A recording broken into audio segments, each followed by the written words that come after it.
Bueno, me da mucho gusto estar con ustedes, un auditorio tan, pues, con tanto experto, tan, pues, calificado. Por favor, sientan, bueno, estoy abierto para cualquier comentario, cualquier duda. Quiero hablar de tecnología de ferrocarriles, pero si tienen alguna duda, algún comentario que quisieran hacer en general de la industria ferroviaria, con mucho gusto. Pero vamos a enfocarnos a tecnología. Y aquí quisiera, pues, presentar, hacer mi presentación con tres grandes capítulos. Un poco la evolución tecnológica, un poco el contexto histórico de los ferrocarriles. Siempre es importante ver estos saltos que ha dado la industria ferroviaria, sobre todo en el siglo XIX. Algo en el 20, ahorita lo vamos a recordar. Siempre es interesante tener esto como contexto. Después veremos ya propiamente las nuevas tecnologías. Aquí sí vamos a hablar de nuevas tecnologías. Lo que está haciendo la industria ferroviaria pues para poder tener un, un medio de transporte mucho más competitivo, más eficiente y más seguro. Entonces les voy a compartir algunas tecnologías que se están pues llevando a cabo, se están implementando o están en proceso de desarrollo. Y finalmente algunas conclusiones para pues nuestras tareas en el comité.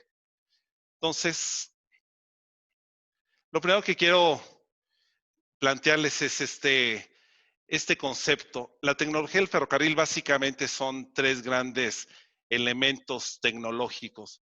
Lo primero es la vía y la infraestructura en general. El segundo es el equipo tractivo y de arrastre. Y el tercero son las señales y comunicaciones, donde también para sistemas eléctricos pues puede caber en este tercer rubro. Pero normalmente cada uno de estos tres componentes como que ha tenido un desarrollo particular, específico, no necesariamente pues uno asociado con el otro, aunque el ferrocarril finalmente necesita dos grandes componentes desde que nació el ferrocarril: la vía y el equipo. Sin vía y sin equipo no hay ferrocarril. Después se fue pues tecnificando con señales y comunicaciones, pero los grandes componentes son la vía y el equipo. Y un poco de pues seña histórica. Después de la revolución industrial comenzaron a nacer pues tecnologías para el uso del transporte.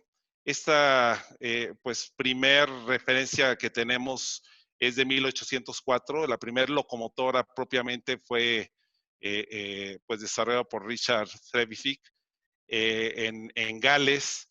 Y esta, pues en ese entonces lo que se hablaba de locomotora era pues un sistema de ruedas dentadas, o sea, las ruedas iban sobre un riel dentado. En ese entonces, pues no se pensaba que una rueda lisa pudiera deslizarse sobre un riel liso. Eso vino después. Entonces, pues comenzó con una tecnología un poco complicada, ¿no? Antes de esto sí había habido ciertas, pues, primicias del uso de vías para el movimiento, sobre todo en minas, desde el siglo XVI, en vías sobre rieles, pero esta es la que realmente, pues, tuvo su primer incursión, digamos, como medio ya autopropulsado, ¿no? El segundo, pues, elemento interesante es el de en 1814. Esta es la primera locomotora que propiamente tiene una función de transporte. Su primer prueba movió 50 toneladas a 3 millas por hora. Y bueno, es la que se podría considerar el primer movimiento, el primer tren, eh, pues, de transporte propiamente. Ya como servicio comercial, donde arranca propiamente la historia de los ferrocarriles, es con esta innovación de, pues, el que se puede llamar el padre de los ferrocarriles, que es George Stephenson. Bueno, todo esto se desarrolló en Inglaterra y esta primer línea que operó ya comercialmente fue una línea de 25 millas entre Stockton y Darlington. Y más adelante, en 1825 se da el primer movimiento formal, el primer tren movió 500 pasajeros a 15 millas por hora. Y a partir de ahí comenzó a desarrollarse la industria ferroviaria en Inglaterra, sobre todo. Eh, Creció muy rápido en otros países, pero donde realmente nació fue en Inglaterra. El primer servicio ya grande, maduro, fue entre Liverpool y Manchester. También, pues, Stephenson lo desarrolló, ya con una locomotora que se llamaba locomotora Rocket, que probablemente ustedes tengan alguna referencia histórica de esta. Es propiamente el primer servicio comercial maduro. En cuanto a vía, y un poco como, pues, como ingenieros civiles, eh, lo primero es comentar que al inicio los rieles eran de fierro fundido, que pues se rompían muy fácilmente, se quebraban, con un alto contenido de carbón, hasta que se introdujo el hierro forjado, ya con mucho menos carbón, y sobre durmientes. Aquí hay algunas fotos, pues, que más o menos nos pueden dar una idea de cómo comenzó la innovación tecnológica de los ferrocarriles. Primero, los rieles iban sobre cubos de piedra. Después entraron los durmientes, pero iniciaron como cubos. También hubo, pues, experimentos, digamos, con rieles de madera forrados con una lámina de fierro. Y pues finalmente llegó el hierro forjado, más adelante el acero, pero también pueden ver aquí pues la imagen de en medio el tipo de perfil que se estuvo pues probando.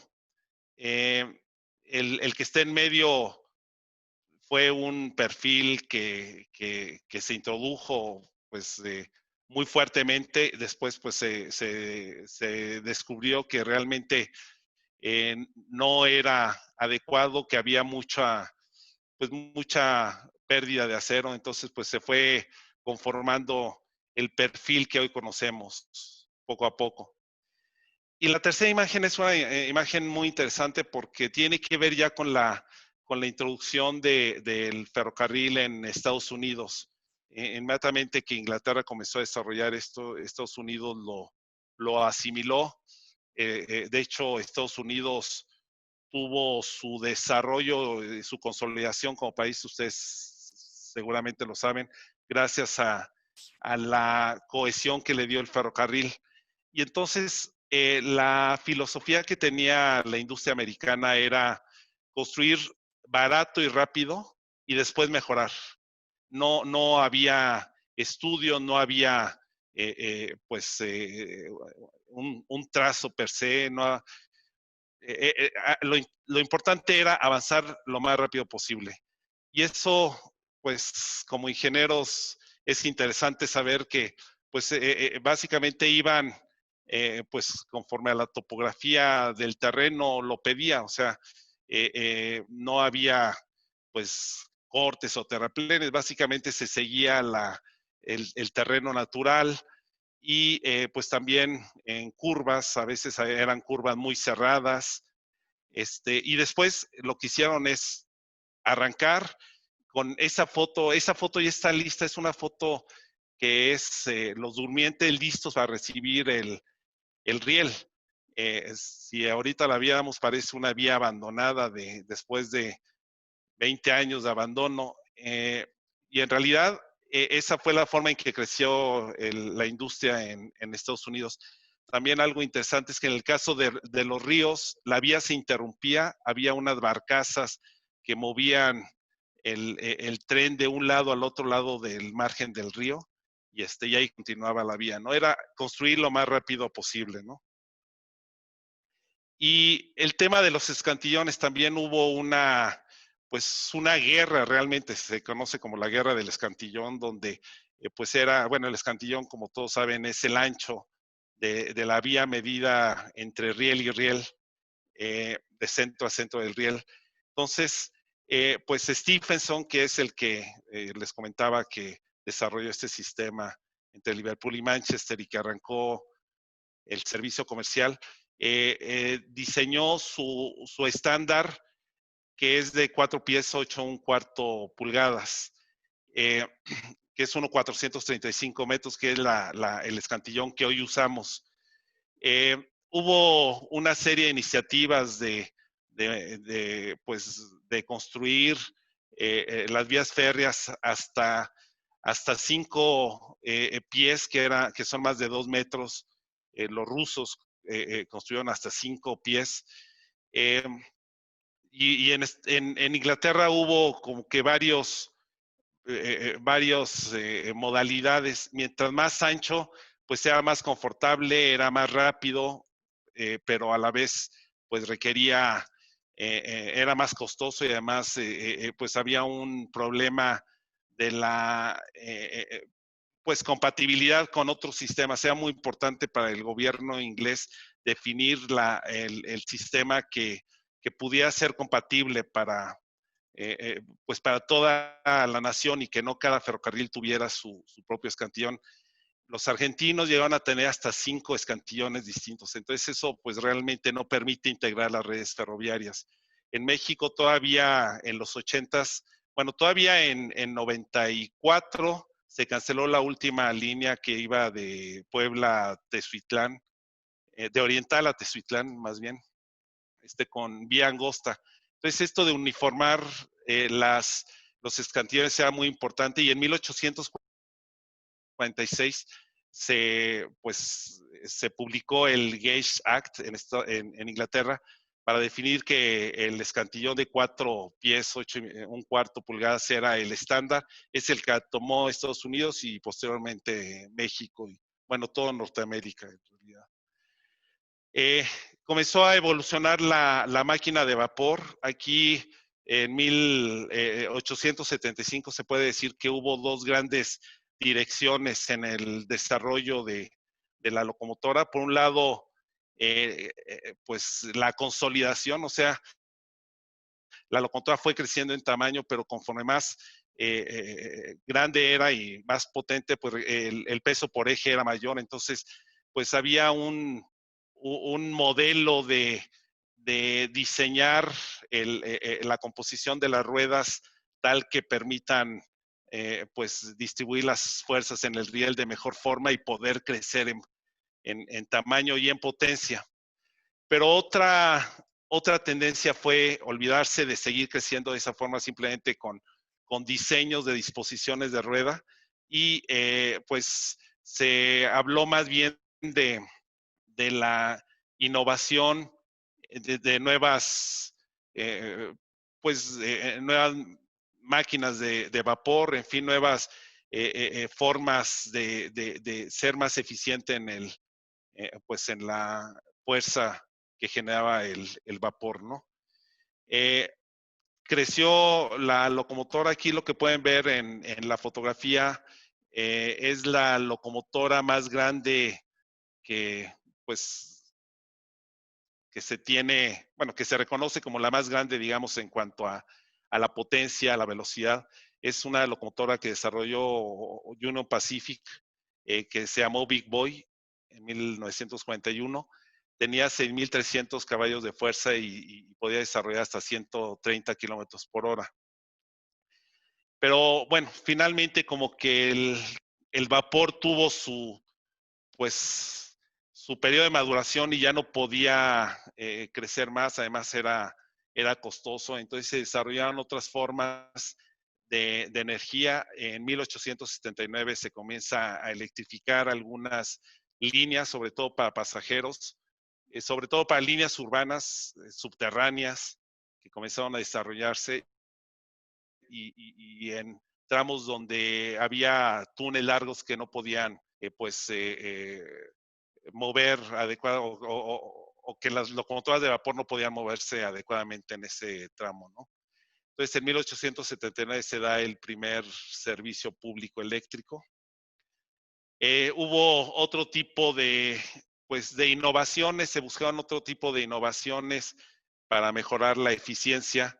Se experimentaron con turbinas de vapor, con locomotoras de vapor y eléctricas, con locomotoras de vapor y diésel, con locomotoras de alta presión, con locomotoras de diésel propiamente, con locomotoras de gasolina.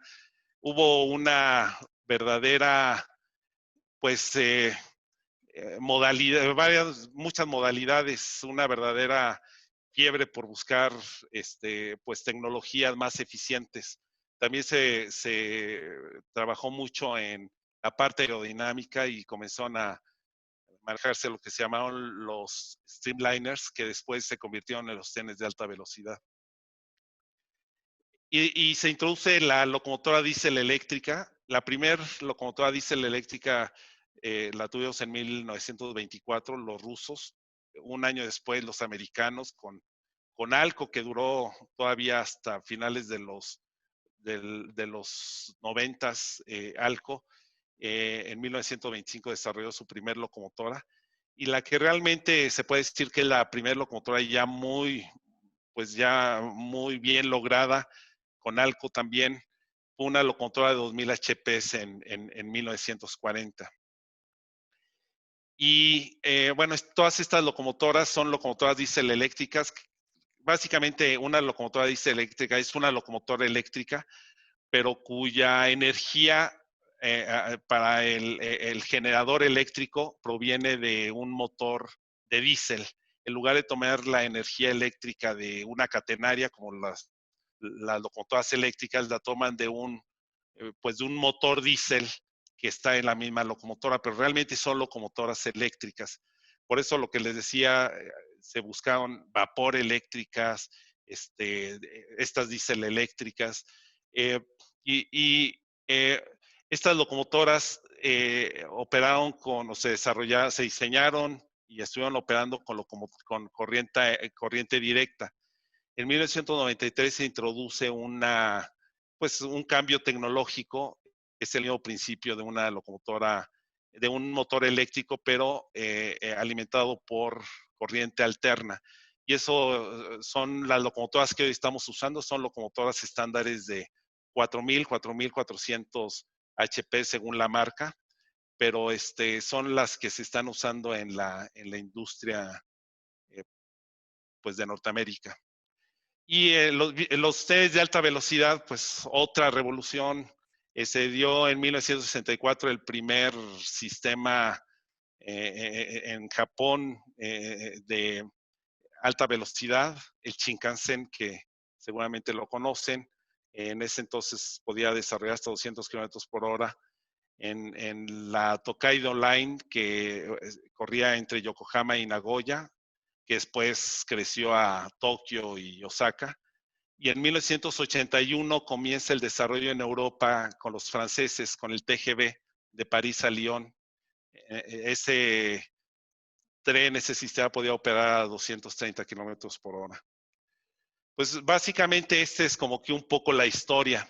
Entonces, estamos pues con este antecedente histórico frente pues a la gran movilidad que se está dando, pues los cambios tan rápido que se están generando, así como otros sistemas. La tecnología se ha ido introduciendo a los ferrocarriles poco a poco, aunque los ferrocarriles tienen como que una característica particular que ahorita voy a explicar, que los hace que los cambios sean más lentos que lo que pueden absorber otras industrias. Pero bueno, lo primero es recordar estos tres componentes de la vía, el equipo y las señales que se fueron desarrollando durante estos casi, bueno, más de 2 siglos que acabo pues de sintetizar. y vienen pues estas nuevas tecnologías, que básicamente las tecnologías están enfocadas en tres grandes objetivos: o mejorar la seguridad, o mejorar la eficiencia y la productividad, o la confiabilidad entendida como evitar fallas en camino. Finalmente, pues como todo, los equipos fallan en camino, sobre todo, bueno, la vía, puede haber un riel roto, o se puede abrir el escantillón, o los carros pues pueden descarrilar, puede romperse los acopladores, en fin. eh, y todo eso no solo es un tema de seguridad, sino de confiabilidad. El hecho de que un tren falle, o un componente del tren falle en camino, o de la ferrocarril en general falle en camino, pues genera detención del servicio. Entonces, a eso está enfocado más el concepto de confiabilidad. Y entonces, ¿qué es pues lo que condiciona estos cambios tecnológicos para el ferrocarril? Por un lado, los ferrocarriles son activos con ciclos de vida muy, muy largos. O sea, cambiar del vapor a diésel eléctrico tomó 30, 40, 50 años, según el país. Muy, muy lenta el cambio tecnológico. En la compatibilidad entre el equipo y la infraestructura, eso es eh, también pues una barrera para el cambio tecnológico. Es muy costoso reemplazar pues los equipos o la vía, porque pues son sistemas finalmente estándares. Entonces, cualquier cambio tiene un impacto muy fuerte por la magnitud de la industria. Voy a dar cifras un poquito más adelante. Por otro lado, los activos pertenecen a toda la cadena de suministro, es decir, los carros, por ejemplo, o las vías en industrias, muchas veces los propietarios son no solo los ferrocarriles, sino también los clientes o arrendadores. Entonces, pues cambiar un, un estándar o una tecnología de un carro, pues es cambiarle a toda la cadena de suministro. Eso es muy difícil también. Los plazos de implementación son muy largos por lo mismo, y también normalmente suelen ser inversiones muy altas. Entonces eso dificulta que los cambios tecnológicos sean tan rápido como se hacen en otras industrias. Y bueno, eh, me voy a basar en alguna, bueno, hay un ejercicio que hace la Asociación Americana de Ferrocarriles cada 4 o 5 años. Este año debería de publicarse el nuevo, pero está detenido por el COVID.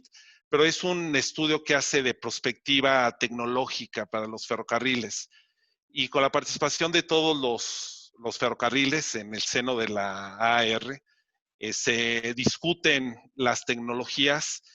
Hay una instancia que se llama TTCI, que es el Transportation Technology Center Inc. de la AAR, donde se revisan todas estas tecnologías, se prueban.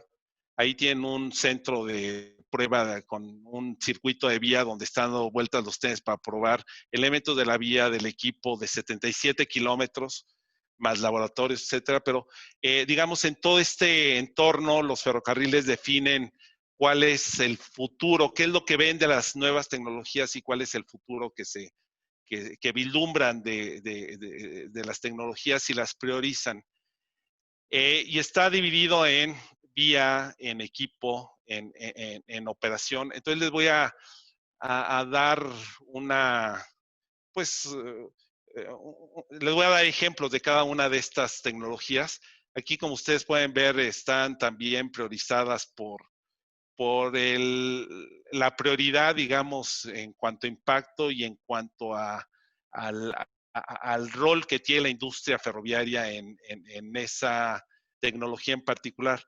Entonces, nada más para darles una idea, me voy a referir al cuadro que le llaman esencial, con alto rol en la industria.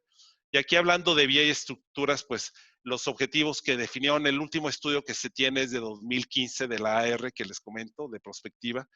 Y pues aquí estos 5 puntos hablan de reducción de accidentes, de automatización de la inspección de la vía, incluyendo drones y bueno, Machine Vision, que es más bien como que interpretación de imágenes, ahorita lo comentamos, correr trenes más largos y más pesados, incrementar la vida del riel y incrementar el peso del eje de los carros. Entonces vamos a ver algunos ejemplos. Lo primero es la inspección automática de la vía.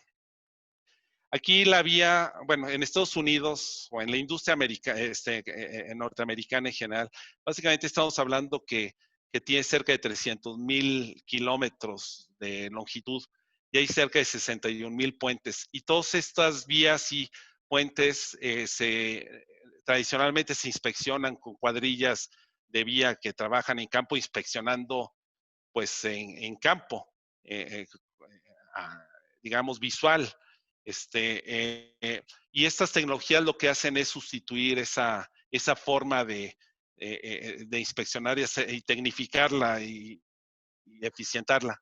Entonces aquí la primera tecnología que les quiero comentar es detección de defectos mediante fibra óptica.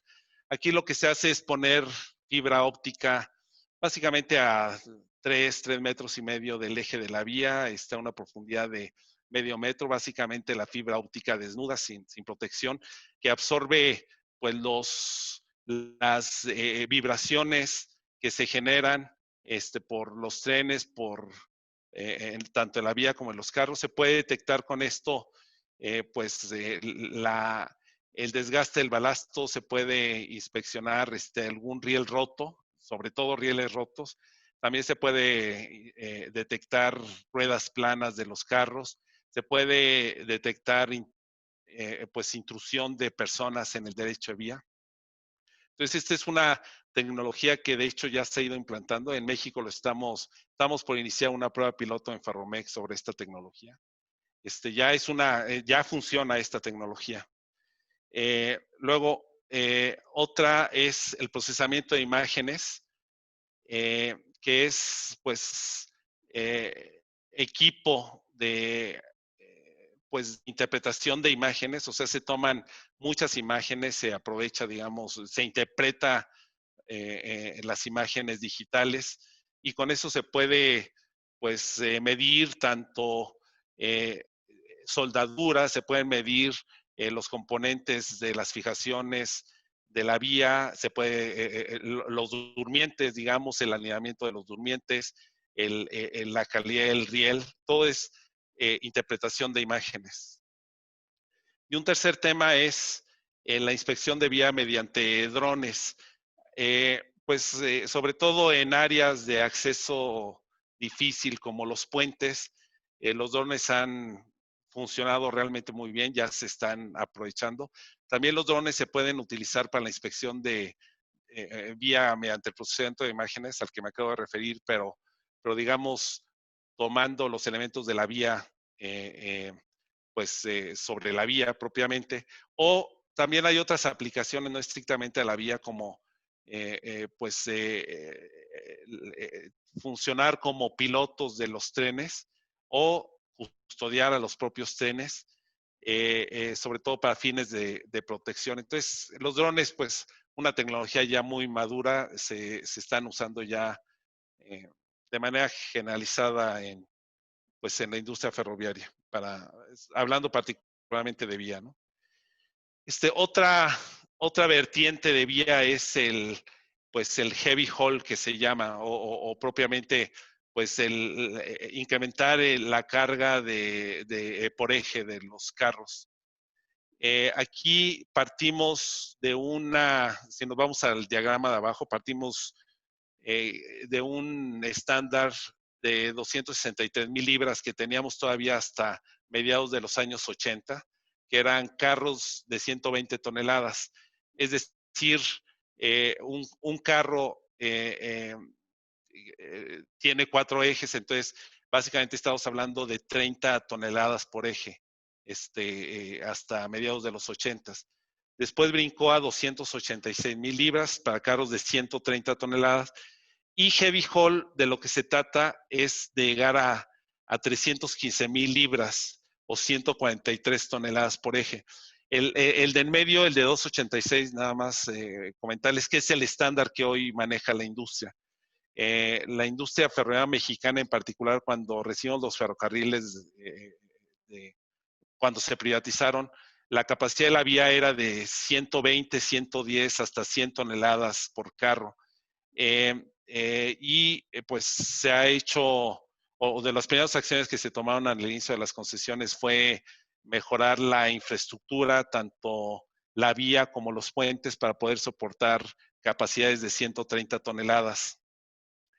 Pero, pues, y es como estamos operando actualmente, pero realmente se ha probado desde los 80s tonelajes mayores, sobre todo en minas, como en Australia, en Sudáfrica, en Estados Unidos, en la zona del carbón, en Rusia, en fin, estos grandes centros productores mineros han probado estas tecnologías, que es tener trenes de hasta 44,500 toneladas, un solo tren, carros de hasta 320 carros por tren, longitudes de hasta 3.5 kilómetros de tren y cargas por eje de esos 315,000 libras, que equivalen a 37.5 toneladas por eje. Y esto pues lleva de por medio una serie de retos muy fuertes, muchos de ellos en el riel. El riel es el que tal vez más estresa la infraestructura. Entonces hay una serie pues de innovaciones y de introducción de tecnologías para mejorar pues al riel. Se usa riel premium, que se llama, que es mucho más puro, sin ninguna defecto interno. Bueno, también con una metalurgia mucho más estricta, en fin. Otra cosa que se necesita para heavy haul es el riel soldado continuo, que normalmente ya estamos usando riel soldado continuo, pero para cargas pesadas definitivamente es la mejor forma. Tiene que ser con riel soldado continuo. Y las soldaduras, que es un punto crítico digamos, de discontinuidad de la vía, donde el eje, la carga por eje fuerte puede afectar, pues también es la mejora en soldaduras. Se han estado probando nuevas soldaduras. El esmerado de riel, mejorar los sistemas de detección de fallas de riel que ya comentamos. Bueno, no comenté ultrasónico. Ya se ha venido usando para medir defectos, identificar defectos internos del riel, sobre todo por el proceso metalúrgico. Detectores de riel roto, sistemas de medición de desgaste de riel, temperatura neutra, que es la temperatura en la cual el riel, cuando en las bajas temperaturas el riel tiende a fracturarse por la compresión, y pues con altas temperaturas, con la dilatación, el riel tiende a chicotearse. Entonces hay una temperatura que se llama temperatura neutra, que es aquella temperatura en la cual la vía se comporta adecuadamente, mantiene su alineamiento, ni se chicotea ni se fractura. Pero esto, pues para heavy haul, tiene que ser mucho más controlado y monitoreado, ¿no? También el control del estrés, de los esfuerzos longitudinales del riel, y la medición del perfil rueda-riel. Y para la inspección y mantenimiento, hablando de vía, y esto solo es hablando de vía, porque los carros también tienen mucho reto en cuanto a heavy haul, pero hablando de vía, sistemas automáticos de inspección de vía, ya comentamos algo, el procesamiento de imágenes, el monitoreo de puentes y de terraplenes, el uso extensivo de inspección con drones, la detección de fallas con fibra óptica también lo comentamos, y la geometría de vía. Entonces, y balasto monitoreados permanentemente. Entonces, pues el heavy haul seguramente sí requiere muchos cambios. Hacia allá vamos. la longitud de los trenes, que antes el estándar en Norteamérica era de 8,000 pies, ahora está brincando a 9,000 pies, prácticamente 3 kilómetros de tren. Entonces, pues poco a poco se está, ahorita yo diría que en lo que más se está trabajando es en la longitud del tren más que en el peso por eje, porque el reto es muy fuerte, sobre todo en puentes y en vía, ¿no? Hablando de equipo de arrastre, pues aquí tenemos estos 6 puntos esenciales y rol en la industria alto, que es, en primer lugar, reducir accidentes, la inspección y monitoreo de la salud de los carros, la reducción de las fallas en camino, la confiabilidad que les comentaba, pues la siguiente generación de los tanques, eh, sobre todo por el manejo de productos peligrosos, el incremento de la vida de los componentes y del equipo en general, y la interacción de los vehículos y la vía, ¿no? Entonces, vamos a ver algunos ejemplos también de inspección y monitoreo automático de carros. Pues lo primero es comentarles que en la industria norteamericana hay 1.6 millones de carros que se intercambian entre todos ferrocarriles desde Canadá hasta México. El ingeniero Reyes Retana siempre hacía pues el ejemplo cuando hablaba de la operación sin fronteras, de que un carro se pueda mover desde Mérida hasta Vancouver. Y eso es la integración que tenemos en Norteamérica, en la cual se mueven 1.6 millones de carros y 26,000 locomotoras.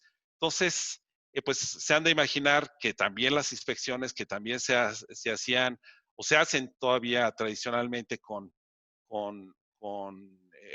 pues operadores, con personas, pues es muy difícil, es muy costoso y pues muchas veces hay fallas en las inspecciones. Entonces, todos estos sistemas es automatizar esos procesos. Y entonces, un par de tecnologías que están ya muy implantadas, muy maduras. Uno es el Hot Bearing Detectors, que básicamente es medir la temperatura del eje de los carros. Aquí ustedes pueden ver en el eje, los ejes si no están perfectamente alineados, pues la rotación del eje genera fricción y eso calentamiento, y el calentamiento puede llegar a la rotura de los ejes, y normalmente cuando se rompe un eje es cuando se calientan, cuando están sobrecalentados, que es a altas velocidades. Entonces, cuando se rompe un eje, suelen ser accidentes muy impactantes, y muy costosos, ¿no? Entonces, para eso, tradicionalmente, la industria tenía garroteros que detenían los trenes, pues básicamente a cada 60 kilómetros, e inspeccionaban rueda por rueda con gises e incluso con percibir con la mano la temperatura de los ejes, eh, y cortar los carros si es que había alguno en mal estado. Se introduce esta tecnología que es básicamente a través de una medición con rayos infrarrojos, se mide la temperatura de los ejes, y pues ya los ejes ya no se tienen que detener a inspecciones manuales. Se detectan, están distribuidos normalmente el estándar es cada 30 kilómetros, y con eso, pues este tema que era muy recurrente en cuanto a accidentes dejó de serlo, ¿no? Eh, otra tecnología es el detector de impactos de rueda. Pues en realidad es entre durmiente y durmiente. Se pone un extensómetro, un strain gauge, que pues mide los esfuerzos que se están generando. Entonces, cuando hay una rueda rota que genera sobreesfuerzos mayores entre durmientes a los normales, pues se genera una alarma. También, en México tenemos las dos tecnologías operando. Y vamos a hablar de tecnologías que están en proceso de implantación. Por un lado, tecnologías para la inspección de carros. como el procesamiento de imágenes, lo mismo que vimos en vía, lo hay para carros. Esto es, el primero que está aquí abajo es, este permite inspeccionar la parte inferior de los carros que no se puede inspeccionar visualmente, ¿no? La segunda, el segundo ejemplo es esta inspección de los trucks de los carros. Y el tercero es inspección de las ruedas de los carros. Y son, pues, estos componentes normalmente es la suma de varios componentes, los sistemas de procesamiento de imágenes, los sistemas ultrasónicos, sistema de identificación de carros mediante AI que también está implantado. En fin, este es esta forma de inspeccionar mediante procesamiento de imágenes. El otro es mediante termografía. Este es particularmente para inspeccionar ejes con luz infrarroja. Otro es el escáner térmico de locomotoras, sobre todo en los motores de tracción y en los aparejos que no son accesibles a la vista y que, pues, si tienen alguna falla, no se percibe, no hay sensores en la locomotora que sensen esta falla. Entonces hay estas tecnologías, LUTI se llama, Locomotive Undercarriage Thermal Inspection System, que mide, pues, algún sobrecalentamiento anormal sobre todo en los motores de tracción. Un cuarto ejemplo es el monitoreo a bordo, que se llama, le están llamando MOTE o MOTS, que viene de remote, que son básicamente transmisores y receptores, son chips, digamos, con transmisores y receptores inalámbricos que se instalarán en los carros y que se concentrarán en la locomotora y que estarán monitoreando el estado pues, de componentes de los carros. Esta es la tecnología tal vez más incipiente todavía de las 4 que les estoy compartiendo. Y otro ejemplo de carros es la nueva generación de tanques. Aquí, pues, hacer la referencia de que, pues, sobre todo después de, pues, en la primera década del siglo,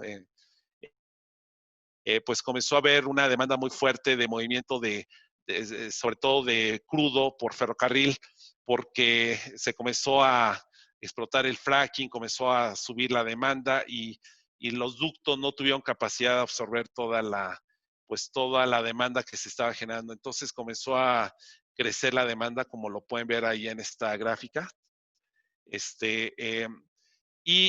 se comenzaron a mover trenes unitarios por ferrocarril. Pero eso trajo consigo, pues, eventos de inseguridad entre 2006 y 2014. ¿Y por qué 2014? Por un tema que les quiero comentar ahorita. Hubo 16 accidentes grandes, 48 muertos, fuga de 4.8 millones de galones de crudo y etanol. Pero de esos, el más impactante fue uno que se dio en Quebec, en Lake Megantic, en 2013.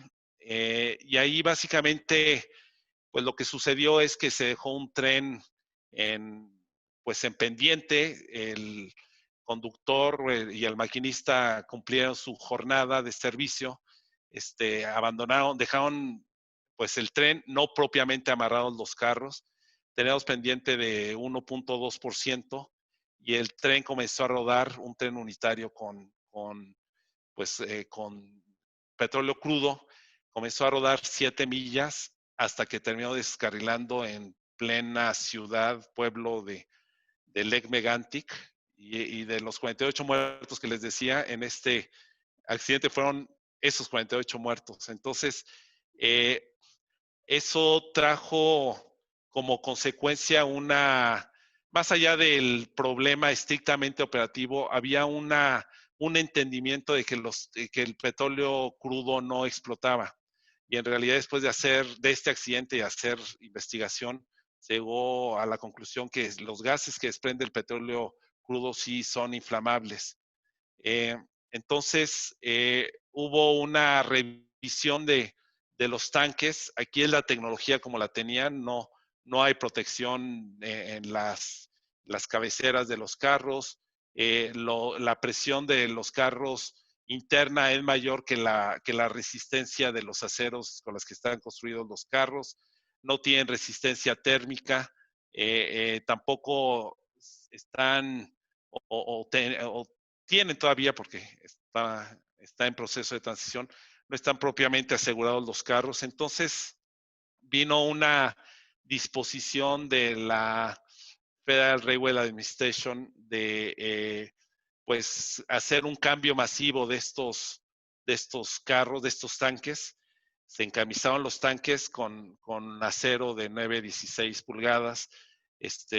Todos tienen que tener protección térmica, todos tienen que tener protección en las cabeceras y se modificaron las válvulas. Y este es un programa que se implantó para toda la industria. Va a costar a la industria 1.700 millones, están en proceso y se va a terminar hasta 2025. Hablando de fuerza motriz, pues las tecnologías son tecnología a bordo, mejoras en la eficiencia y en las emisiones de las locomotoras, la eficiencia del combustible, combustibles alternativos, tecnologías de gas y locomotoras, la salud y la confiabilidad de los consists de las locomotoras, la mejora en la salud y la confiabilidad de los consists de locomotoras, ¿no? Entonces, bueno, aquí les voy a hablar de dos temas. Por un lado, las nuevas tecnologías de locomotoras, además de la diésel eléctrica de las que ya les comenté, pues están desarrollando y están operando varias tecnologías nuevas. Una de ellas es la de gas natural licuado. Esa ya está en producción. De hecho, bueno, ya se ha tenido varios años en investigación, pero en el Florida East Coast, en 2017 decidieron adquirir estas locomotoras porque además tenían la gran ventaja que tienen tienen producción tienen un centro de almacenamiento y distribución de gas. Entonces, eso ayudó mucho y los ciclos son muy cerrados en el Florida East Coast.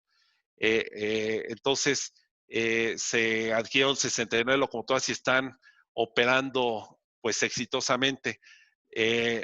Después de esta introducción, Grupo México Transportes adquirió al Florida East Coast y pues analizamos esta tecnología, la vimos muy, muy interesante y estamos por hacer una prueba en México entre Torreón y Piedras Negras. Ya la agencia ya se ha involucrado, en fin, es una tecnología ya operando muy segura en realidad y que está obviamente, pues sobre todo cuando el costo del gas es bajo, es muy, muy eficiente o muy económica, digamos. Y un par de tecnologías adicionales que han oído hablar con motivo del Tren Maya. Por un lado, las locomotoras de hidrógeno. Este ejemplo que tienen ahí es de Alstom. Es un modelo que se llama Coradia. Y pues ya operan en Europa estas tecnologías. Y las duales, hace 2 semanas se anunció que pues se va a buscar que el Tren Maya tenga locomotoras duales. Duales quiere decir que pueden operar o con energía eléctrica, o sea, es el mismo motor eléctrico del que les hablaba, pero que pueden generar la energía eléctrica o a través de una catenaria, tomarla de una catenaria, o generarla en la locomotora según la especificación tecnológica que tenga, ¿no? En el caso del Tren Maya, no es como en Europa, digamos, donde pues hay unos sistemas ya eléctricos instalados, otros sistemas, pues, digamos, con tracción diésel eléctrica. Ahí, pues, la compatibilidad se da, pues, mediante estas tecnologías. En el caso del Tren Maya, es diseñar la infraestructura con base en estas locomotoras. Entonces, eso puede ser muy discutible, pero bueno, es la última noticia que tenemos en materia tecnológica del Tren Maya. Otras tecnologías, pero estas a bordo de locomotoras, hay una tecnología que es el manejo automático de la locomotora. Se llama Trip Optimizer, también está en operación pues en los ferrocarriles en México también ya lo estamos implantando. Y es que con base pues en modelos de dinámica vial tren, se evalúa el comportamiento de la locomotora, o sea, a bordo de la locomotora, el sistema con base en el perfil de la vía, en el consis del tren, en la fuerza atractiva que tiene, pues se genera pues el cálculo del manejo óptimo del tren y propone al maquinista cómo se debe manejar el tren o incluso maneja automáticamente el tren, ¿no? Otra tecnología es Whitetronics, que es estar monitoreando los eventos en tiempo real. Se pueden generar mapas y geocercas en las cuales pues, se puede identificar si una locomotora está en una geocerca, o sea, en un área definida en forma tal que si está dentro de esta área cumple con ciertos parámetros y si sale del área, pues eh, cambia los parámetros operativos. Se pueden generar alertas pues de la salud de la locomotora o del tren propiamente y el monitoreo también de la salud de las locomotoras. Entonces, y esto además genera información masiva, esta información se genera cada segundo, todos los parámetros de la locomotora. Entonces ya con Big Data se puede procesar esta información. Y un cuarto, bueno, un penúltimo rubro es la operación y control de trenes. Aquí lo más importante son pues, la detección de riel roto y lo que se llama Positive Train Control, de lo que voy a hablar. Ya hablamos de la detección de rieles rotos. Y aquí voy a hablar de otro accidente, también un accidente muy lamentable, uno que se llevó a cabo en 2008 en California, un tren suburbano Metrolink, pues tuvo un accidente de un choque frontal con un tren de carga de Union Pacific. El tren de pasajeros quedó, bueno, la locomotora del tren de carga de Union Pacific quedó telescopiado 18 metros. Telescopiado quiere decir que se introduce pues al carro, ¿no? O sea, se introduce la locomotora al carro, ¿no? Queda telescopiado, se llama. Hubo 25 muertos, 102 heridos, daños por 12 millones de dólares. Y ahí lo que sucedió es que el conductor del tren de pasajeros de Metrolink, pues resulta que la tecnología lo traicionó, iba texteando, no vio una luz roja, se pasó la luz roja. Bueno, como ustedes saben, la red en Norteamérica es normalmente de vía sencilla. Por cierto, cuando hablé de la historia, pues esa fue una de las modalidades que escogió Estados Unidos también para hacer rápidamente su infraestructura, a diferencia de los ingleses que siempre se fueron por vía doble. Pero entonces, al tener vía sencilla, pues hay laderos de encuentro y hay señales para autorizar el paso de los trenes. Resulta que pues, este conductor no lo vio, iba texteando en ese entonces eh, con, con de estas SkyTeles que eran pues estas comunicaciones de texto y pues chocaron de frente y pues la consecuencia fue también una disposición normativa para implantar el Positive Train Control, que básicamente, ahorita le explico de qué se trata, pero se implantó en líneas con cualquier línea donde haya servicio de pasajeros y suburbanos o cualquier línea que mueva más de 5 millones de toneladas y que mueva productos peligrosos, inflamables básicamente y tóxicos, deben de instalar el PTC, que es instalar el sistema en 60,000 millas. Este es un muy buen ejemplo de lo que les decía de la dificultad de implantar pues nuevas tecnologías. Aquí el deadline que se había puesto en 2012 era que en 2015 debería estar operando completamente. pero pues finalmente se pospuso hasta 2020. Ya, ya está prácticamente la industria terminó, ya los equipos están, las locomotoras están equipadas, los dispositivos al lado de la vía están equipados, las torres de radio están listas, el personal está capacitado y lo único que hace falta es pues algunas precisiones y pruebas operativas que están al 98.5%, o sea, a final de este año está totalmente instalado en Estados Unidos. Básicamente, ¿de qué se trata el Positive Train Control? Bueno, les voy a presentar esta lámina. Por un lado, tenemos equipo a bordo de la locomotora que a través de comunicación satelital detecta, bueno, no comunicación, sino a través del GPS identifica la posición del tren. Con comunicación de radio, normalmente una frecuencia específica, 220 MHz es la frecuencia que se asignó para el PTC. Con esta comunicación se lleva a los centros de control de operaciones. Y básicamente, ¿qué consiste? Pues por un lado, estar con pues la detección del tren con el GPS, se ve si el tren está en el área donde tiene autorización de operación o la rebasó. Y también monitorea si tiene que frenar el tren y no lo está haciendo, entonces está permanentemente monitoreando que el tren esté operando conforme se supone que debe de estar operando. Y si se detecta que el tren, como en el caso del accidente, rebasa una señal roja y no detiene su marcha, entonces hay dos curvas, digamos, de frenado. La primera es una curva que se llama curva de intervención. Ahí se alerta al conductor de que pues tiene que aplicar el freno. Si el conductor no responde, entonces se aplica en automático el freno de la locomotora y el tren para hasta la distancia segura.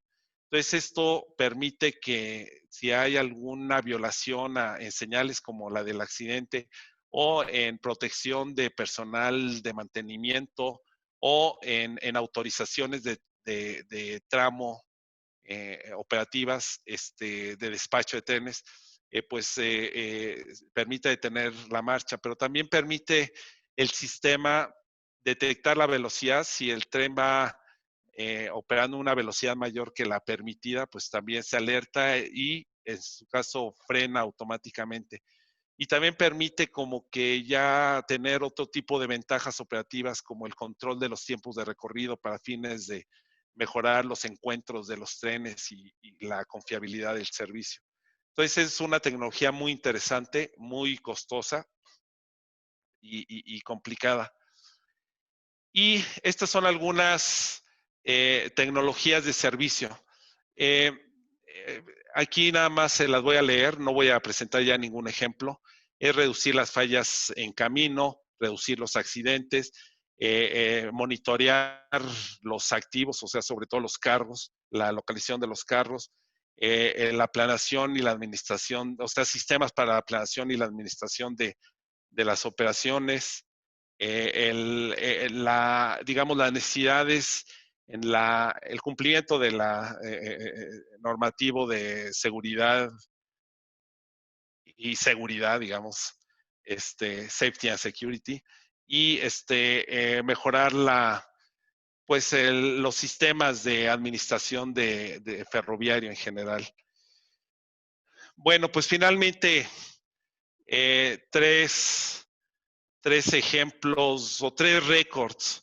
El primero es un récord en longitud y tonelaje. Ese se presentó en 2001 en Australia. BHP, que es un minero, corrió un tren pues con potencia distribuida. La potencia distribuida es poder intercalar a lo largo del tren distintas locomotoras y que todas puedan operar sincrónicamente. Entonces, la distribución de la fuerza atractiva se distribuye en todo el tren. pero con esta tecnología se pudo correr un tren de 7.3 kilómetros, casi 100,000 toneladas de tonelaje, 100,000 toneladas, o sea, se dice poco, pero 100,000 toneladas es muchísimo. 682 carros cortos de 10 metros, pero pues finalmente 682 carros por 4 ejes, ¿no? Cada carro. 8 locomotoras de 6,000 y recorrió 276 kilómetros a 28 kilómetros por hora. Les traía un video nada más para que lo vean, pero en la foto más o menos se puede ver. Creo que ya me pasé un poco del tiempo, entonces lo voy a omitir. El segundo es el récord de velocidad. También les traía otro video y con mucho gusto en cualquier momento les comparto. Las ligas están en YouTube. Pero el récord se logró en 2015 en Japón y el récord que se tiene con un sistema de levitación magnética es de 603 kilómetros por hora. Y finalmente la última tecnología de la cual Mauricio muy oportunamente nos mandó ayer pues un artículo de una disposición normativa donde en Estados Unidos el Departamento de Transporte Federal ya estaba autorizando la investigación y la introducción de esta tecnología. Es el famoso Hyperloop. Es un sistema también de levitación magnética, pero que puede operar pues a velocidades de hasta 1,200 kilómetros por hora, porque a diferencia del tren, bueno, el sistema que les acabo de mostrar, japonés, no solo elimina la fricción entre rueda y riel, que es la que se elimina con el récord de los 603 de levitación magnética que acabamos de ver de Japón, también lo tienen los chinos y los alemanes, esa tecnología ya operando. Además de eliminar la fricción entre rueda y riel, también elimina la fricción del aire.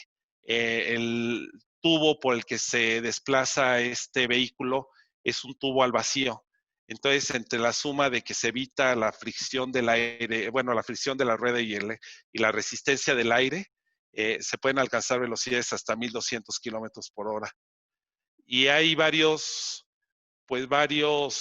se concursaron varios países, digamos, de los corredores óptimos, digamos, en función a la movilidad que se tiene, y dentro de los finalistas que quedaron, lo habrán oído alguna vez hace un par de años en las noticias, fue México para el corredor México, León, México, Querétaro, León, Guadalajara, para llegar a Guadalajara en 37 minutos. Entonces, pues es una tecnología que ya se está introduciendo. Ayer, pues lo que nos mandó Mauricio, habrán visto que ya hay mucho interés del gobierno local en Estados Unidos de introducir el servicio de Pittsburgh a Chicago. Y pues seguramente lo vamos a comenzar a ver. Ya está aprobado, es muy seguro. También les traía un video muy, muy interesante. Me gustó mucho el video. Dura 11 minutos. Creo que no es, ya estoy sobre el tiempo. Entonces, quien esté interesado, le paso la liga. Muy buen video que explica técnicamente cómo opera y también pues cómo se desarrolló el proyecto, cómo se está introduciendo, cómo se está evaluando, los beneficios que tiene. Entonces, quien lo quiera ver, con mucho gusto le comparto la liga de YouTube.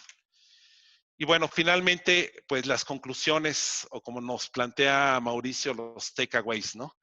Aquí, sobre todo, con todo esto ya aterrizado a nuestro comité de tecnología, pues de manera transversal con nuestro subcomité de ferrocarriles, pues propongo estas 4 iniciativas. Por un lado, el seguimiento a nuevas tecnologías ferroviarias de interés a la industria ferroviaria mexicana. Promover la homologación tecnológica a la prevaleciente de nuevos proyectos ferroviarios. Promover conjuntamente con la Agencia Regular de Transporte Ferroviario el desarrollo del marco técnico normativo para proyectos de pasajeros y carga y para la opción de nuevas tecnologías, y preparar fichas descriptivas de las nuevas tecnologías ferroviarias en desarrollo con el apoyo de expertos en materias particulares en nuevas tecnologías de este comité de tecnología de Big Data, todo lo que hemos ido viendo en estas 21 sesiones apasionantes. Creo que hay mucho que podemos entre los propios miembros de nuestro comité de tecnología ir intercambiando. Y pues con esto termino, Mauricio. Estoy abierto a preguntas y respuestas. Excelente presentación, Juan Carlos. Y fascinante el tema, la mera verdad. Si hay oportunidad, si puedes poner en el chat las ligas a los videos para que cada quien las capte ahorita. Y le paso el micrófono a Carlos para que sigamos con las preguntas. Sí. Pues te los mando, si te parece bien, Mauricio, en el chat, en el chat del grupo. Si para no distraerme ahorita en de acuerdo, adelante, pegar, ¿no? Sí, sí, sí.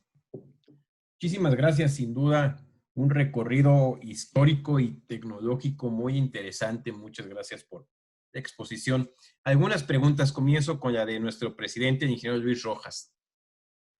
¿Cuál es tu opinión de la perspectiva de los ferrocarriles en México, de carga de pasajeros? Correcto, ok.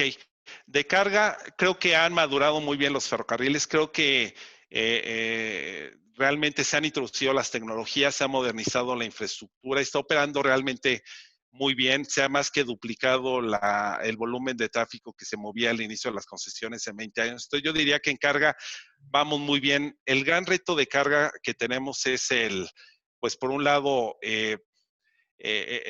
incrementar la participación del mercado de transporte terrestre de carga.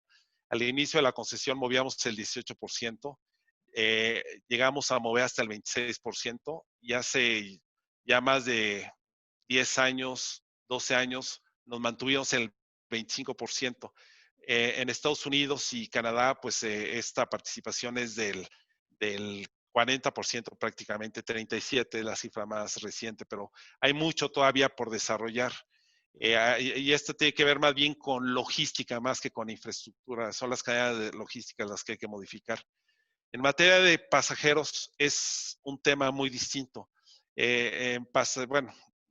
Los ferrocarriles se estuvieron moviendo desde su inicio. No hablé nada de la historia de los ferrocarriles de México, pero la primera línea se inauguró en 1873 y hasta la privatización de los ferrocarriles, que fue en 1996 cuando inició, se tuvo servicios regulares de pasajeros en toda la red, incluyendo en ramales. Cuando se privatizaron los ferrocarriles, el gobierno determinó que pues ya no era, ya el mercado del ferrocarril ya no era atractivo para la demanda. En ese entonces teníamos líneas aéreas de bajo costo, TAESA y todas estas líneas. Los autobuses entraron con una penetración terrible. Entonces, el ferrocarril realmente perdió mucho mercado, y las velocidades, pues realmente no competía el ferrocarril, cayó mucho la demanda y el gobierno decidió cancelar el servicio de pasajeros.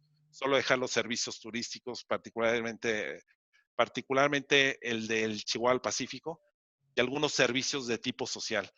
Pero pues al paso de los años se ha ido revitalizando, pues por lo menos los dos últimos gobiernos federales están buscando revitalizar. Yo lo que veo de prospectiva es que seguramente sí se van a ir desarrollando trenes de pasajeros interurbanos, y pues lo estamos viendo. El México-Toluca, pues caro y lo que ustedes quieran, pero lo vamos a ver operar. El Tren Maya, pues no sabemos hasta dónde logre llegar. Es un proyecto muy complejo, como lo sabemos, pero de que va en marcha, va en marcha. Entonces, seguramente vamos a ir viendo este tipo de sistemas. Lo que necesitamos con pasajeros es asegurar que sea factible económicamente. Gracias. Creo que si con esto contesto tu pregunta, Luis, o cualquier aclaración adicional, con mucho gusto. Sí, contesta que sí, muchas gracias. Jaime Villalón, en esas inversiones que comentabas de 140,000 millones en controles de seguridad, ¿se logra su retorno? Y en caso de que así fuera, ¿cuántos años transcurren? Y si cambian las condiciones de mercado, ¿no resulta que sean a pérdidas? Sí, ese es el gran problema de los cambios tecnológicos. Recordarán la lámina que les presenté donde pues era una de las barreras que tiene nuestra industria para introducir nuevas tecnologías. Es esta cantidad abismal, 1.7 millones de carros y, en fin, los 300,000 kilómetros de vía. Es muy costoso y muchas veces los beneficios efectivamente no alcanzan a cubrir los costos. Hay tecnologías con una tasa de retorno muy alta de 70-80%, pero hay otras que no se pagan y que son temas más bien de seguridad como el PTC. El PTC que les comenté de la detención automática de la locomotora, la gran discusión que se dio en Estados Unidos es que esto tuvo un costo demasiado alto y se decía, bueno, ¿cuántos accidentes necesitamos tener para que se pague esto de seguridad? Y la verdad es que clarísimamente no se paga, es un sistema que no se paga. Y no solo es un sistema que no se paga económicamente, hablo ahorita económicamente, el otro aspecto es que al introducir estas tecnologías tan costosas, restan capacidad financiera a las empresas para introducir otras tecnologías que pueden ser más atractivas y mucho más, y con un retorno de inversión mucho más alto, ¿no? Este caso, pues como ya les comenté, fue normativo, pero pues muchas veces la seguridad, que sí es un tema intrínseco y el más importante del ferrocarril, pues termina demandando inversiones que no tienen, pues, que no solo no tienen un retorno de la inversión, que realmente incluso pueden ser pérdidas desde el punto de vista financiero, ¿no? Pero el ferrocarril es seguridad, entonces pues es parte de nuestra industria, ¿no? Gracias. Hablando de seguridad, Gabriel Ibarra, ¿qué sistemas de seguridad ferroviaria se tienen implantados en México? Bueno, sistemas como los que acabo de comentar, bueno, comentaba que el Hot Beam Detector, o sea, el detector de muñones calientes y el Wild, que es el de ruedas, eh, esos dos sistemas están implantados y operando en México. Pero digamos, esos son como que las nuevas tecnologías. Eh, tenemos sistemas, por ejemplo, de control de despacho de trenes. No hablamos de esas tecnologías aquí porque son tecnologías ya muy maduras.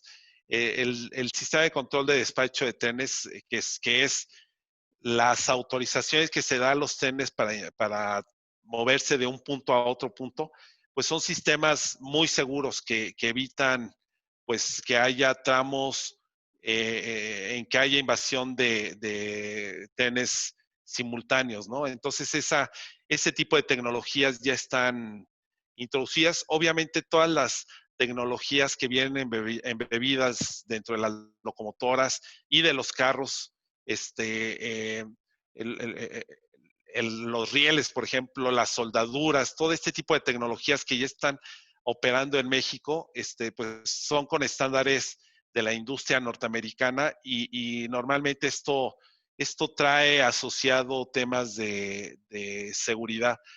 Si vemos cómo ha mejorado la seguridad desde el inicio de la concesión, es muy visible. Básicamente, la relación de accidentes por millar de millones de toneladas kilómetros brutas ha mejorado en 30 veces respecto a cómo iniciamos la concesión. ¿Con qué? Con todos estos sistemas que tenemos o que hemos ido implantando, ¿no?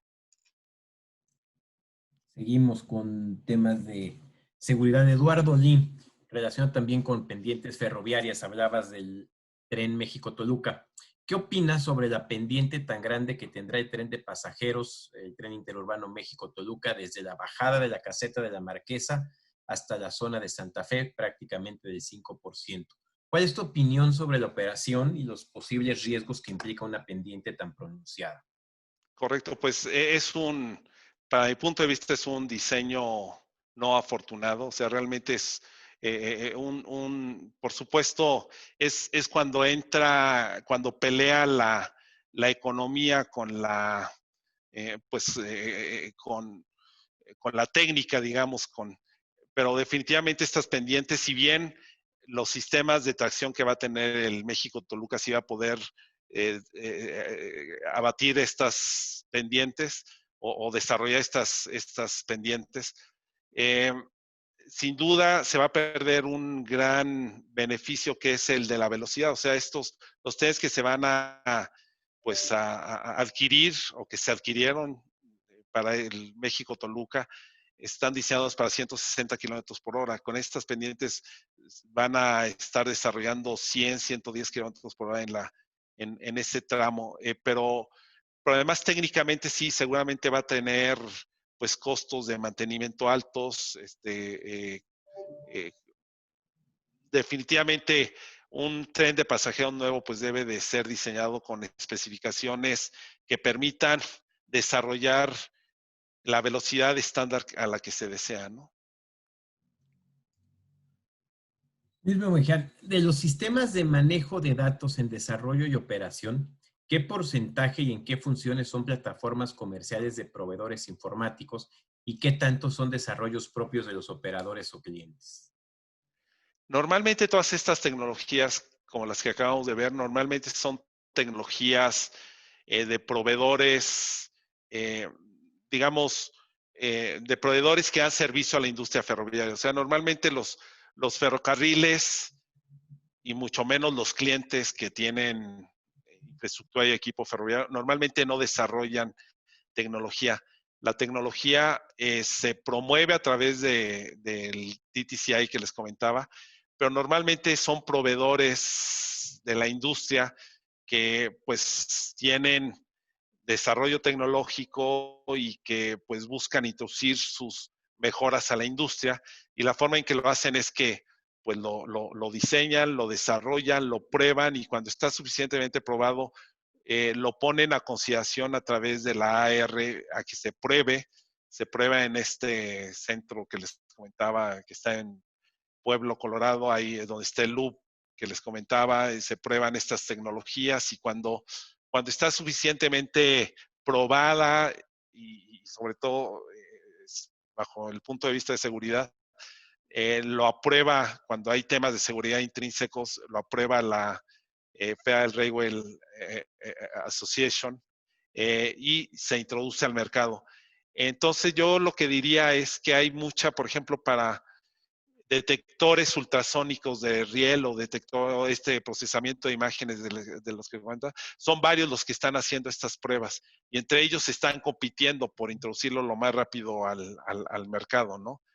Eh, y es una industria muy abierta en cuanto a que estas nuevas tecnologías sí se prueban, los ferrocarriles permiten también incluso probar estas tecnologías en la operación, obviamente controlado, y pues es digamos como que una comunidad tecnológica muy interesante se desarrolla para introducir nuevas tecnologías. Rogelio Arballo, en las cadenas de logísticas que se deben modificar para mejorar el transporte de carga, ¿cuáles serían los 2 o 3 principales objetivos que desde tu punto de vista se deben realizar? Pues en primer lugar, la infraestructura, o sea, el problema que tiene el ferrocarril es que para ser eficiente debe de llegar al punto final de la carga. O sea, si bien hay terminales de trasvase de cargas, sobre todo intermodales, el intermodalismo ha crecido mucho, pero eh, o de transferencia de granos o de fluidos, la forma más eficiente y más económica del movimiento por ferrocarril es mover de un punto A a un punto B, donde el punto A y el punto B es de origen a destino reales, de industria a industria, ¿no? O de empresa a empresa. Lo que ha limitado es que no hay pues esta conectividad, o sea, la infraestructura ya no tiene posibilidad de llegar a todas las industrias, porque pues las industrias quedaron instaladas fuera del ferrocarril, y estas industrias pues definieron sus esquemas logísticos con lo que tuvieron disponible en su momento, que es que el autotransporte. Entonces, normalmente estas empresas ya adquirieron sus flotas de camiones, ya son muy maduros sus procesos logísticos, y es muy difícil que se cambie al ferrocarril, a pesar de que el ferrocarril sea más económico. Entonces, como que la infraestructura es un tema. En ausencia de la posibilidad de poder llegar al usuario final por la infraestructura, las limitaciones en infraestructura que les digo, pues estas terminales es lo que está pudiendo, digamos, compensar esta falta de infraestructura, ¿no? Y la otra cosa es pues es un tema de que los clientes no conocen al ferrocarril, o sea, no se ve el ferrocarril muchas veces, ¿no? Incluso si preguntamos por el ferrocarril a una persona común, pues dice, pues ¿cuál ferrocarril? O sea, no lo ven más que cuando de repente atravesamos las vías en las carreteras, ¿no? Y ese si no se ve, pues no se analiza y no se prueba y no se introduce, ¿no? Eh, También ha faltado un poco tal vez del lado de la industria cacarear el huevo, o sea, que la gente, sobre todo los industriales, conozcan al ferrocarril y que lo conozcan con un medio muy maduro, que está operando muy bien, muy eficiente, con unas tarifas muy competitivas, con mucho mejor seguridad que la que puede proporcionar el autotransporte, seguridad en cuanto a robo de mercancías, y que realmente son beneficios que son directos, digamos, a costos directos de producción, ¿no? Pero pues nos falta como que publicar, que la gente lo conozca. Union Pacific hizo un programa muy interesante en este sentido, de que la gente conociera, y hizo un símil diciendo, volteen a ver a su casa, o a su oficina o donde estén, y la mayoría de lo que tienen enfrente, seguramente algún insumo o ese producto se movió por ferrocarril. Si tenemos energía es porque hubo carbón que lo movió, o porque hubo combustóleo que lo movió. Si tenemos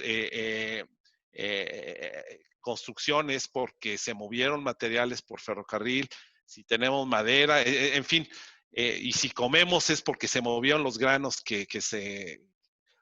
Para que tengan una idea, el 100% de los carros que se exportan, de los automóviles que se exportan por ferrocarril, el 100% de las exportaciones.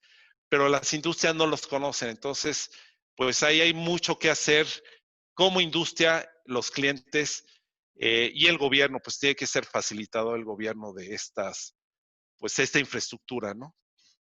Sin duda. Enrique Santoyo, es muy claro el compromiso de Ferromex en el uso y desarrollo de tecnología. ¿Cómo lo organizan? ¿Cuántas personas están involucradas en costos, el presupuesto asignado en función de los ingresos? ¿Cómo a cuánto asciende? Bueno, si entiendo bien, Enrique, te refieres a cómo nos organizamos, digamos, organizacionalmente para el manejo de tecnología. Si ese es el tema, lo que te diría es que, pues, el área de operación tiene sus tres áreas básicas. Digamos, organizacionalmente, un ferrocarril tiene como que las tres funciones típicas de una empresa, que es operación, administración y finanzas, y comercialización o ventas, ¿no? Dentro de operación, las típicas de un ferrocarril son transportes, que son los que mueven los trenes; infraestructura, que es quien mantiene la infraestructura, vías, túneles, puentes, etcétera, la infraestructura; y fuerza motriz y unidades de rastre, que es el equipo. Entonces, estas tres áreas, como usuarios, promueven el desarrollo de nuevas tecnologías. No tenemos una organización específica para tecnología o para desarrollo tecnológico, sino que las propias áreas operativas y la propia organización, el director de operación, el director general, pues ven la introducción, bueno, la existencia de nuevas tecnologías, lo promueven, se hace el análisis costo-beneficio. Normalmente sí hacemos análisis costo-beneficio para este tipo de tecnologías. A veces son difíciles de evaluar los beneficios, pero finalmente lo que estamos introduciendo son tecnologías que sí tienen una rentabilidad pues probada en la industria y probada o analizada por nosotros. Hay otras tecnologías más difíciles de evaluar que no, pues a las que no le entramos. El PTC particularmente es un tema muy difícil de justificar, como lo comentamos, y afortunadamente los sistemas de seguridad que tenemos no lo han hecho necesario. Y hay otros que se pagan, como les comentaba, con tasas internas de retorno altísimas, ¿no? No sé si con esto contesto tu pregunta, Enrique, si la entendí adecuadamente. Muchas gracias. Ingeniero Salvador Fernández del Castillo, ¿qué nos puedes mencionar del futuro del tren transísmico? Pues el tren transísmico es como que un tema así, como que un sueño de hace mucho tiempo de poder conectar los dos océanos en forma tal que podamos competir con el Canal de Panamá. Así nació esa línea en el siglo XIX. Cuando inició operaciones el Canal de Panamá, pues inmediatamente, estadísticamente, se ve como la carga que sí se llegó a mover cae inmediatamente con la apertura del Canal de Panamá. Y la verdad es que la maniobra de descarga y carga es una maniobra muy costosa para que esta concepción, digamos, muy primitiva del corredor transísmico funcione. Lo que se ha hecho, pues, o lo que se ha reconocido ya años atrás, décadas tal vez, y más cercano tanto el gobierno federal anterior como con las zonas económicas especiales en el anterior y en con el corredor interoceánico Istmo de Tehuantepec, es que mover de punto a punto no hace sentido. No vamos a competir con el canal de Panamá y mucho menos con la ampliación que se acaba de inaugurar hace unos años. Lo que tenemos que tener es desarrollo en la zona en forma tal que haya valor agregado pues de la cadena logística, que se le agregue valor a los productos y que se pueda servir como plataforma para importación, exportación o incluso sí internacional, pero agregándole valor. Hablando muy del punto de vista ferroviario, me parece que reconstruir la vía como se está reconstruyendo era innecesario. Con inversiones mucho menores se podría haber puesto la vía en condiciones adecuadas de operación y seguridad. Está operando muy bien el ferrocarril, es una distancia muy corta, 300 kilómetros. Realmente lo que está haciendo va a dar pocos beneficios en velocidad, que bajo mi punto de vista difícilmente se va a pagar la inversión, pero pues era un criterio que se usó de reconstruir todo, ¿no? Yo creo que esta reconstrucción puede quedar como un elefante blanco si no efectivamente se hace el concepto completo, integral de desarrollar la zona y que no solo quede en infraestructura que no se usa, ¿no? Luis Maumeján, ¿por qué no se ha promovido el roll-on roll-off como servicio ferroviario? Sí se intentó desarrollar, pero realmente lo que realmente maduró, o sea, hubo muchas tecnologías intermodales como el roll-on, roll-off y el piggyback. En fin, hubo varias tecnologías que se han desarrollado, pero finalmente la que predominó, la más eficiente, la más versátil, digamos, es contenedores. Entonces, realmente los contenedores, pues pues sí, sí han crecido.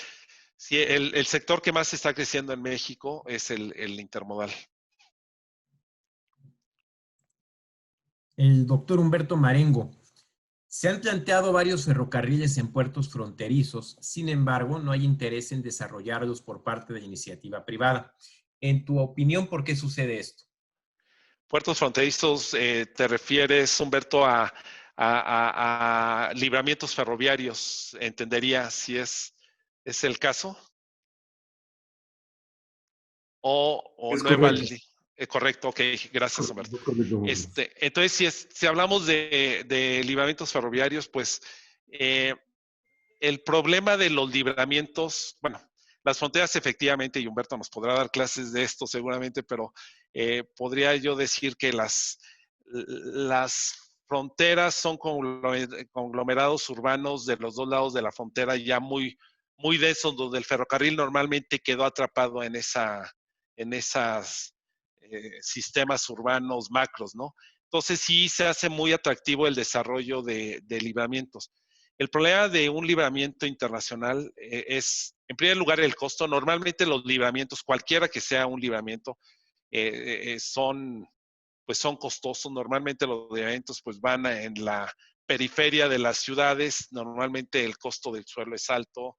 Normalmente pues el costo finalmente de la infraestructura es alta y las rentabilidades no son altas porque finalmente el transporte se está dando. Lo único que se tiene son ahorros, digamos, de operativos, a lo más incremento de capacidad, pero realmente no hay los grandes ahorros como para justificar un libramiento ferroviario. Entonces, por un lado es el costo que no solo en la frontera, sino en cualquier lugar de la red, pues es difícil de cubrir, pero hablando particularmente de la frontera es que además se tienen que conciliar los intereses internacionales, o sea, el o los ferrocarriles americanos, por ejemplo, en Ciudad Juárez opera el Burlington y en Union Pacific, en No Laredo el Union Pacific y el Kansas City Southern, ellos tienen que desarrollar la infraestructura, o sea, ellos o los gobiernos locales tienen que desarrollar la infraestructura. Es muy difícil que poner de acuerdo tanto a gobiernos locales como a operadores ferroviarios que aporten los recursos, tanto en Estados Unidos como en México, ¿no? Entonces, las gestiones suelen ser muy complicadas, muy largas. El libramiento de Matamoros llevó más de 10 años de su desarrollo y son proyectos muy difíciles de concretar. Y bueno, tal vez el último tema a comentar es que a la hora de jerarquizar inversiones, pues hay otras dentro de la red que son más eficientes o generan más beneficios que en la frontera, ¿no? Aún así, pues hay proyectos pues muy, o sea, Matamoros se desarrolló, Juárez se ha hablado mucho, el libramiento de Santa Teresa, en Mexicali también, Nogales, seguramente se van a ir desarrollando, pero muy lentamente. Cualquier otra duda, con mucho gusto, Humberto. El ingeniero Regino del Pozo había de intervenir. Ingeniero Regino. Su micro.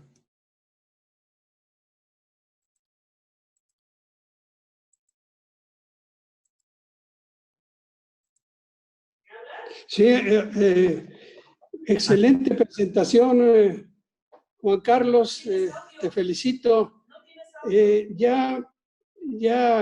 La pregunta que te voy a hacer, pues ya en parte ya la contestaste, pero te voy a dar un antecedente. En el 2017, en la Cámara de Diputados vino una iniciativa de ley para cambiar las concesiones, no sé si te tocó. Y por la intervención que tuvo el colegio es que lo menciono, ya que esa iniciativa pasó al Senado y allí le tocó al senador Javier Lozano hacer toda pues todo lo que hace para estos casos. Y convocó al Colegio de Ingenieros, entre otros, para que diera su opinión. Entonces, Víctor Ortiz, que era el presidente, nos pidió a un grupo que encabezó el ingeniero Jorge de la Madrid para dar la opinión cómo ibas a meter otros concesionarios a las concesiones que ya tenían más de 15 años y que se había invertido tanto dinero en hacerlas operativas, y meter otros concesionarios que no tenían ninguna inversión de carga y también de pasajeros. Entonces fuimos al Senado y el ingeniero de la Madrid puso las razones del colegio y no prosperó. Esto lo doy como antecedente porque esta semana, de paso que oí la mañanera, ya el presidente dijo que va a platicar con las concesionarias para volver a tocar el mismo tema. No sé qué piense, pues ya ni siquiera el Ferrocarril Mexicano ni el CANSA, sino la Asociación de Ferrocarriles, para ver esto. El estudio del colegio fue muy claro, porque pues no son compatibles la parte de carga como se maneja actualmente con los pasajeros o con trenes ajenos que no estén dentro de un sistema de control. Gracias y felicidades. Gracias, Regino. Sí, efectivamente, el ferrocarril es un sistema de economías de escala, o sea, correr trenes largos, pesados, como ya comentábamos con el heavy haul, en fin, todo lo que ya les comenté, es la forma más eficiente del movimiento ferroviario, y eso se traduce en tarifas. Entonces, digamos, esquemas donde la infraestructura se comparta entre varios operadores. En primer lugar, se pierden las economías de escala, y con eso tiene un efecto económico directo, pero por otro lado tiene el problema de que se tienen más trenes en línea, más cortos y más trenes en línea. Tener más trenes genera más ineficiencia. Hay muchos temas operativos donde por ejemplo, la operación de patios, los servicios de industria son mucho más eficientes si los da un solo operador a que esté segmentado. Y también hay un fenómeno de que al dividir la infraestructura y la operación, o sea, ya más el modelo carretero, como se conoce, con base en peaje, el pago de peaje, que es como operarían algunas de estas operadores, pues el problema es que la infraestructura no tiene una gestión igual a que la que tuviera un operador unitario del sistema. Normalmente se diluye la responsabilidad y se generan muchos problemas cuando hay problemas en accidentes. Entonces, se pierden muchas economías, se pierden muchos beneficios y se gana realmente poco, ¿no? Entonces, pues sí, es un tema de discusión. Varios países han buscado varios modelos y dividir la operación y la infraestructura o tener varios operadores en una misma vía, se ha visto que no es adecuado. Hay casos tan sonados como el inglés o el argentino que han sido fracasos realmente estos esquemas, ¿no? En cambio, como está operando, pues realmente se ve el ferrocarril de manera integral, ¿no? Y se priorizan las inversiones, pues siempre maximizando el beneficio operativo que se traduce en servicio y en tarifas al cliente, ¿no? Ha estado nutrida el chat de preguntas esta tarde. Vamos a una última también del presidente Rojas. ¿Qué rentabilidad le ves al Tren Maya? Uy, qué pregunta tan difícil. Para terminar. Luis, para terminar, como cualquier sistema de pasajeros en el mundo, yo diría que la operación más la inversión de la construcción no va a ser rentable. O sea, no hay país en el mundo que tenga una operación rentable de la infraestructura más la operación. Si se quita el costo de construcción y se deja solo la operación, ahí sí hay modelos exitosos, sobre todo donde hay una demanda muy alta, como en los sistemas japonés y europeos. El propio Amtrak que opera en Estados Unidos es un sistema que tiene que operar con subsidios. Entonces, por naturaleza y por el altísimo costo, si se hace rentable la operación de un sistema de pasajeros, la operación, realmente se puede decir que es un éxito, ¿no? Haciendo a un lado, insisto, las inversiones. Del Tren Maya en particular, bueno, para ser exitoso esto, se necesita masa crítica, se necesita, otra vez, es de economías de escala el ferrocarril. Si no tenemos la demanda suficiente para poder cubrir el costo de operación fuera de la inversión, ni siquiera la operación va a ser rentable o puede ser rentable. Seguramente se van a generar necesidades de subsidios a la operación y, por supuesto, el gobierno tendrá que cubrir el costo de la infraestructura. Hoy, como está estructurada la demanda en Yucatán, para mi punto de vista, no hay la demanda suficiente para poder cubrir ni la operación ni la inversión, ¿no? Pues muchas gracias, Juan Carlos, por todas tus respuestas muy acertadas, muy ilustrativas, como dice el ingeniero Guerrevere. Regresamos contigo, Mauricio. Sí, gracias, Carlos. Y muchas gracias, Juan Carlos. Antes de terminar, yo le quisiera pasar la palabra al presidente del colegio, al ingeniero Luis Rojas. Por favor, Luis. Sí, gracias. Felicidades, Juan Carlos. Y te agradezco. Muchas gracias, Luis. Tu directiva de nuestro comité de ferrocarriles, al cual le has dado un ímpetu que necesitaba. Así que realmente es importante, ¿no? Yo quisiera felicitar al ingeniero Ascensión Medina. El día de ayer, en la reunión de la Dirección General de Profesiones, fue nombrado miembro permanente de nuestro comité, nuestra comisión para la ingeniería consultiva de la Dirección General de Profesiones.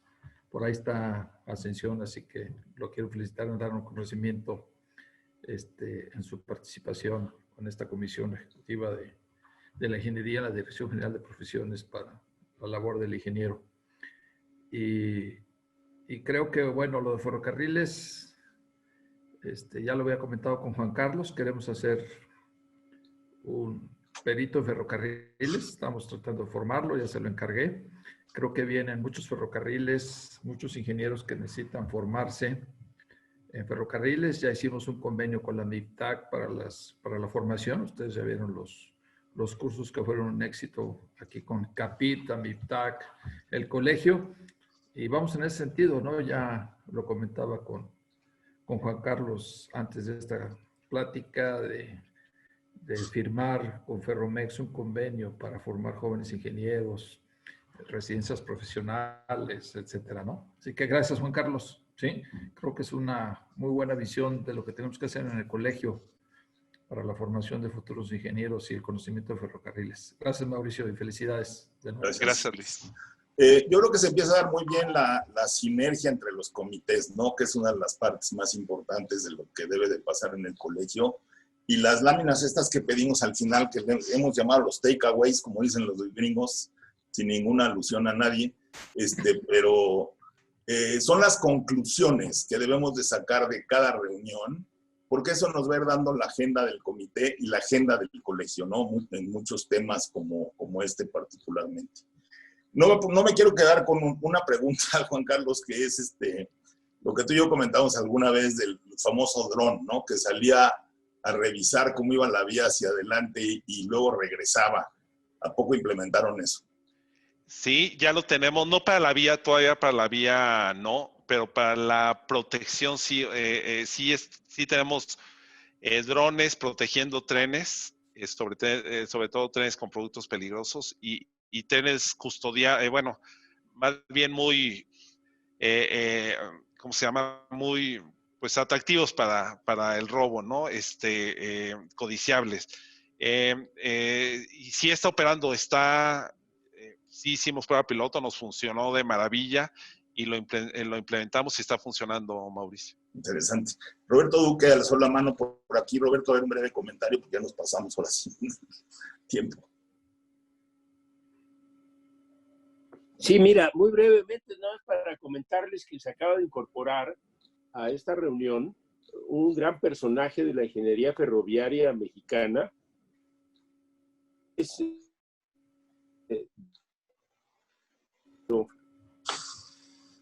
Francisco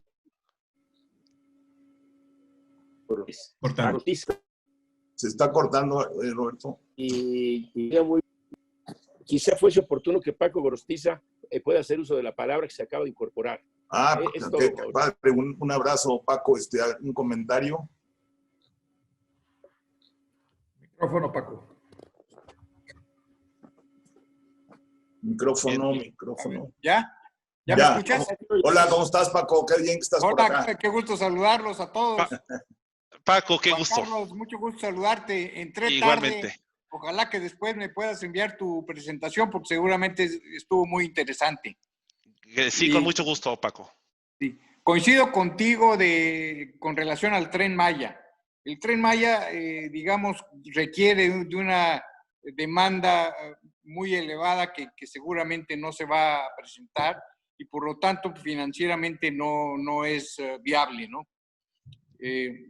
Seguramente de seguir adelante, pues se van a requerir para su operación subsidios muy elevados y no habrá manera de poder amortizar el capital ni el pago de los intereses de los inversionistas privados, y prueba de ello es que no ha habido interés en su construcción por parte de los particulares, y seguramente tendrá que ser una inversión a fondo perdido por parte del Estado. Y desde el punto de vista económico también, yo ya tuve oportunidad de examinar las proyecciones de demanda que aparecen en el manifiesto de impacto ambiental y en el estudio de beneficio-costo que se debió entregar a la Secretaría de Hacienda y Crédito Público, y los volúmenes que están proyectando son verdaderamente inalcanzables si los comparas con los volúmenes no solamente de los trenes turísticos en el mundo que tienen volúmenes de tráfico muy bajos, sino incluso con los trenes de alta velocidad entre grandes ciudades. No sería factible que se alcanzaran los volúmenes necesarios. Entonces también pienso que desde el punto de vista económico tampoco es un proyecto atractivo. Creo, y te invito a que mañana escuches una plática que voy a dar sobre el Tren Maya, de una alternativa que significa modificar las especificaciones, modificar el alcance geográfico, eliminar los tramos de la selva para no dañar la ecología, para no inquietar a las comunidades indígenas, y sería posible si nada más se queda el tramo entre Palenque, Escárcega, Mérida y Cancún, con solamente un tramo de alta velocidad entre Valladolid y Cancún, y probablemente eso supondría, por un lado, cumplir con el compromiso político, y por otro lado, no correr el riesgo de una inversión que se quedara tirada en 2024. Muy bien, muy interesante. Y un gran saludo a Paco Gorostiza, que maestro de la facultad y de muchos de nosotros, yo diría, y pues el experto en ferrocarriles de México, yo diría, ¿no? También. Muchas gracias y gusto saludarlos a todos. Carlitos, mientras se prepara Juan, perdóname, Roberto. Autor de 2 libros y de 100 artículos muy especializados sobre la materia. Ya está anotado como instructor en el CAPIT, Paco. ¿Sí? Igual que Gustavo Vaca, que ya regresó del Istmo y que está ya con la Dirección General de Ferrocarriles de asesor. Ok, bueno, Carlitos, si le podemos poner a Juan Carlos su diploma virtual mientras se prepara para la foto del final.